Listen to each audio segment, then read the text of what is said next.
soon power an electric automobile as well as a hybrid vehicle. This battery will be made up of 4 components. It all starts with this lithium ingot, which weighs about 5 kilos.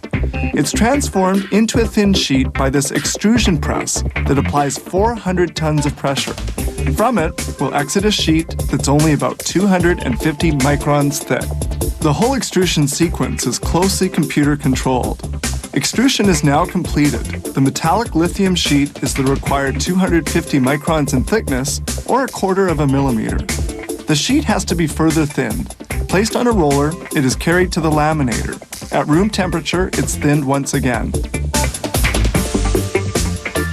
In just 20 minutes, the 5-kilo ingot will have been transformed into a thin, 250 micron sheet, some 200 meters in length. This laminator completes the thinning of the sheet to between 20 and 40 microns. The resulting 2-kilometer-long sheet will allow for the fabrication of 210 battery units. Lithium is a soft, sticky metal. For this reason, a polypropylene film has to be fixed on the lithium sheet. Without this protection, the sheet would adhere to itself and become unusable. The sheet will be used to make individual battery cells. Then these cells will be assembled in series and in parallel and inserted into modules of different shapes. To make an individual battery cell, the sheet has to be rolled up.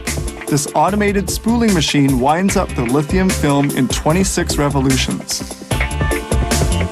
The wound-up sheet is put into a vacuum oven where the various layers adhere firmly to one another. This step lasts for about 90 minutes at 80 degrees centigrade. Here, a test is made.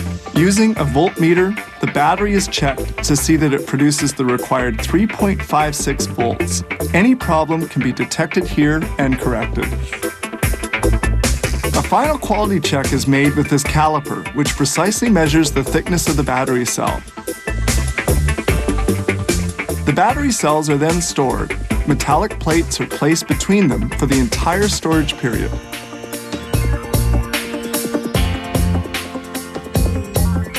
One more step remains, and that's the metallizing of the contacts. The battery cells are sent off to a fabrication facility in this container. The container is robotically handled. First, it's put into a protective tank. Then the metallizing of the contacts is done by spraying on molten metal. This takes just a few seconds, since the metal cools very quickly.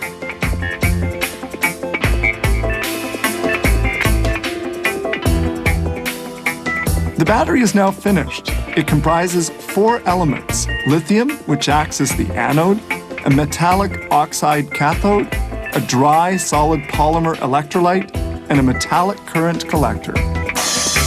All that remains to be done is the assembling of the individual battery cells into a module. It begins with the placing of individual cells onto one another and isolating them with foam so that they don't touch each other. These red sheets are actually heating elements, since the lithium metal polymer cells function at temperatures of between 40 and 80 degrees centigrade.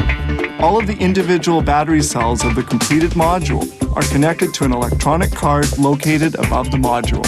The finished modules are connected to one another in series and in parallel to form a battery pack, which can be used in an electric automobile or a hybrid vehicle.